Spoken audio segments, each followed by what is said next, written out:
Club, জনাব AZ আমির সালেক সাধারণ সম্পাদক যশোর ইনস্টিটিউট, জনাব শাকির আলী সভাপতি নাসির, জনাব এনাম আহমেদ সহ সকল উপস্থিত রয়েছেন। আমরা দেখছি মাননীয় মন্ত্রী মহোদয় ফিতা কেটে 10 দিন ব্যাপী মেলার শুভ উদ্বোধন করলেন এবং তিনি উদ্বোধন করছেন আজকের অনুষ্ঠানে মাননীয় উদ্বোধক এবং প্রধান অতিথি মাননীয় মন্ত্রী জনাব আলিম।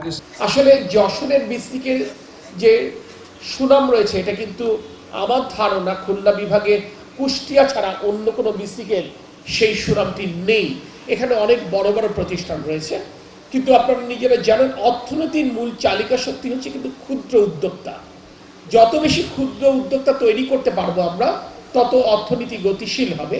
এবং ক্ষুদ্র উদ্যোক্তা তৈরির জন্য বর্তমানে নির্বাচিত সরকারের ভূমিকা রয়েছে।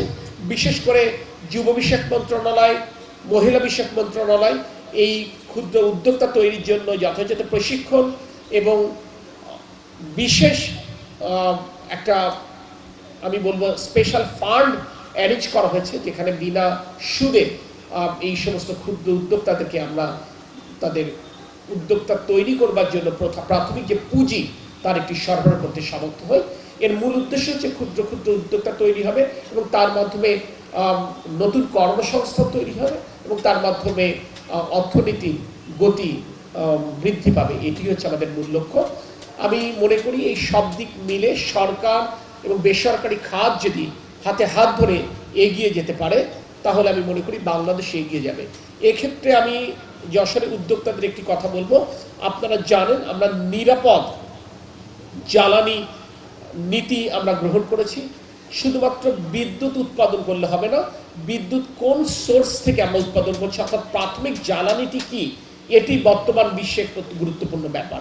বিদ্যুৎ আমরা জীবাশ্ম জ্বালানি থেকে তৈরি করতে পারি, অর্থাৎ আমরা যেটা প্রচলিত তেল অর্থাৎ গ্যাসোলিন ব্যবহার করে আমরা করতে পারি।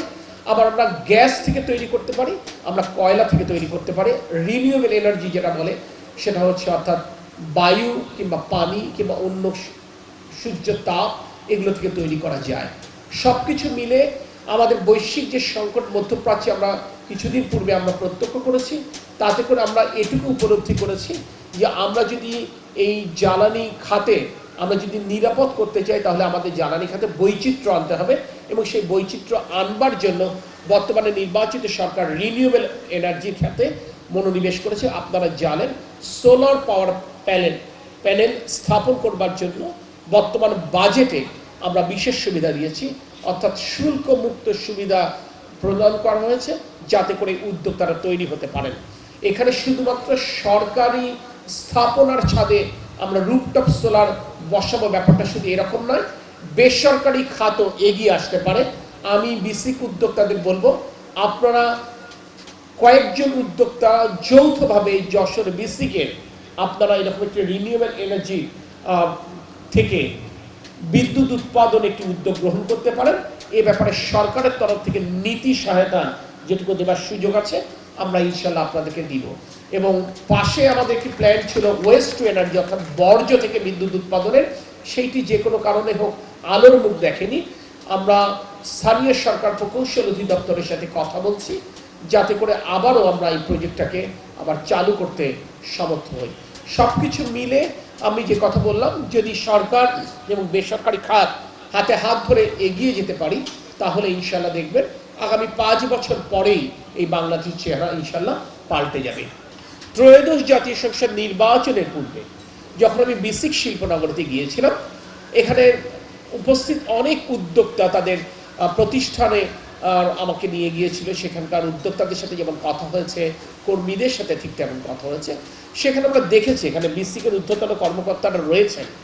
সত্য কথা বলতে এই উদ্যোক্তারা আপনাদেরকে একটি সার্ভিস চার্জ দেন, কিন্তু দুর্ভাগ্যজনক হলেও সত্য যে তারা কিন্তু আপনাদের কাছ থেকে কোনো সেবা পান না। আপনারা প্রথমে একটি জমি তাদেরকে বরাদ্দ করেছেন, এরপরে আর কোনো সেবা কিন্তু আপনারা দেন না। আমি আপনাদের সাথে কথা বলেছি, আপনারা বলেন যে সার্ভিস চার্জটা আপনারা গ্রহণ করেন সেটা নাকি খরচ করবার আপনাদের এখতিয়ার নেই, এ টাকা সরাসরি নাকি আপনারা ঢাকায় পাঠিয়ে দেন। এখানে ড্রেনেজ ব্যবস্থার অপ্রতুলতা, এই আর কিছুদিন পরে ওই ড্রেন উপচে ময়লা আবর্জনা সারা সড়কে বিস্তার লাভ করবে।